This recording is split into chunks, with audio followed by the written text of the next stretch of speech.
क्या आपने कभी सोचा है कि एक छोटा सा गहना किसी के लिए कितना मायने रख सकता है?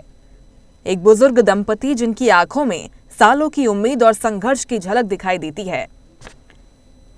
दरअसल छत्रपति संभाजीनगर की गुलमंडी में एक बुजुर्ग दंपति सोने के आभूषण खरीदने के लिए पहुंचे, लेकिन उनके पास थे केवल 1100 रुपए, जो उन्होंने भीख मांगकर 1 महीने में जमा किए थे। कुछ दुकानदारों ने तो उन्हें पैसे देकर टाल दिया, लेकिन एक ज्वेलरी शॉप के मालिक ने उनकी कहानी सुनी और वे भावुक हो गए। उन्होंने 1 ग्राम सोने की ज्वेलरी उन्हें केवल 20 रुपए में दे दी। बुजुर्ग दंपति ने दुकानदार से कहा कि आप पर भगवान का हमेशा आशीर्वाद रहेगा। उनकी आंखों में आंसू थे, लेकिन दिल में संतोष था। मी पोत घेऊ लागली बाबा, पोत 4 दुकानात फिरली, तिथली पसंत नाही पडली। मी तिसऱ्या दुकानात गेली, तिथली पसंत पडली। 2,500 पोत घेतली, त्यांनी पैसे दिले, त्यांनी 20 रुपयेच घेतले। मी 500 रुपये देऊ लागले, त्यांनी 500 रुपये नाही घेतले, 20 रुपयेच घेतले माझ्याकडून। काय वाटतं तुम्हाला, अशा काय त्यांनी बरं केलं का तुमच्यासाठी? जे केलं तुम्हाला सोबत, आता बरं केलं का कसं केलं आम्हाला काय समजत बाबा नाही? आता काय होतं, तुम्हाला काय वाटलं पैसे घेतले नाही? जुवाल मी अचानक खाले 3 रोजापासून ते काय आहे काय नाही, काय आहे काय नाही काहीच नाही, पण तुम्ही 1-1 रुपया गोळा करता, मागून 1-1 रुपया, त्याच्यात तुम्हाला तेवढी पोत मोफत मिळाली, फुकट मिळाली। तुम्हाला काय वाटतं, ते देवानं तुमच्यावर आशीर्वाद केला का? देवाने गजानन महाराजाने ते बाबांना कसं काय वाटलं तुम्हाला, काय द्यायचं असं? 15 वर्षापासून पोत घ्यायची म्हणाले। मी बाजारची पोत घालीतीये, एक घेतली, गाण टाकली 10,000 मंदी, परत हे पडले होते म्हणून त्याच्याने ही केली, तर ही बाजारची घातली 50 रुपयाची, ती ढवळी झाली। दुसरी आणू लागली तर हे असं झालं। कधी आपल्या खायला तुझं तेव्हा खायला नव्हतं ह्याच्यात। 15 वर्षापासून तुम्ही पोत द्यायची असं भानगड सुरू होता? हा, काय कारण पोत असं द्यायचीच म्हणत? द्यायची म्हणजे आपली इच्छा होती। हा, बरोबर। घर सोडून आम्ही म्हणा करायला भिकार मागतो आम्ही। आपको बता दें, ये दंपति जलना शहर के मानथा तहसील के एक छोटे से गांव के निवासी हैं। खेती में नुकसान के बाद वे शहर में आकर भीख मांगकर अपनी रोजी रोटी चलाते हैं।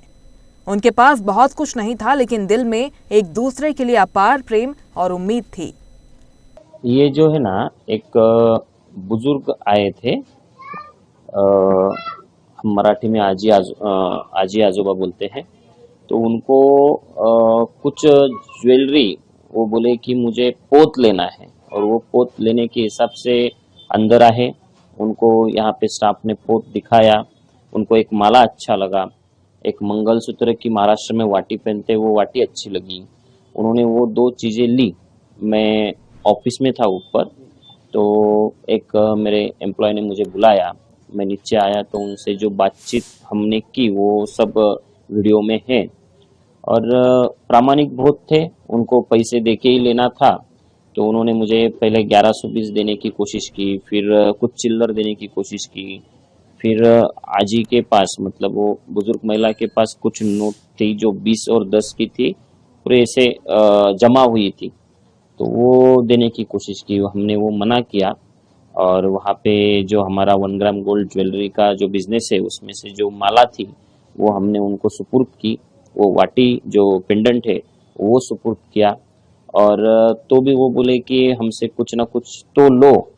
तो उनके आशीर्वाद रूप मैंने आजी से 10 और वो बुजुर्ग अंकल से 10 ऐसे 20 रुपए लिए। आज भी वो मेरे पास है, और विठू राया का आशीर्वाद और उनका आशीर्वाद मुझे मिल गया।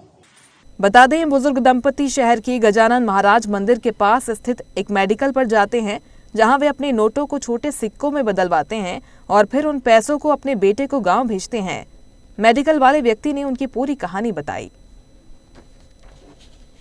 95 की उम्र में सिग्नल पे रिस्क है, गाड़ियों का रिस्क है, मंदिर के बाहर रिस्क है, रात में वो मंदिर के बाहर सोते, चोरों की रिस्क है, लुटेरों की रिस्क है, फिर भी इतनी उम्र में अपनी बीवी के लिए 1-1 रुपया भीख मांग के उन्होंने जमा किया है।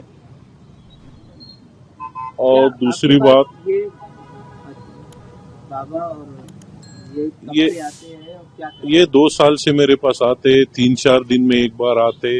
उनके जो छुट्टे पैसे होते 1-1, 2-2, 5-5 वो मेरे पास रखते हैं। उसके नोट बना के मैं उनको देता हूँ पैक करके, वो सेफ्टी उसको रखते हैं। पर फिर भी उनको रिस्क है पैसे की।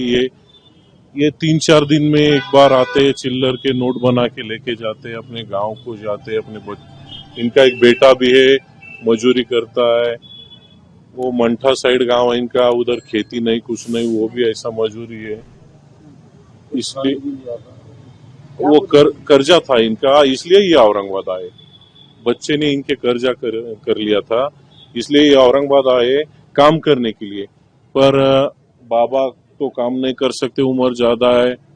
तो इनके दिमाग में आया कि चलो मंदिर के बाहर दक्षिणा के रूप में पैसे ले लें, और वो वैसे ही मंदिर के बाहर पैसे मांगने लगे लोगों से।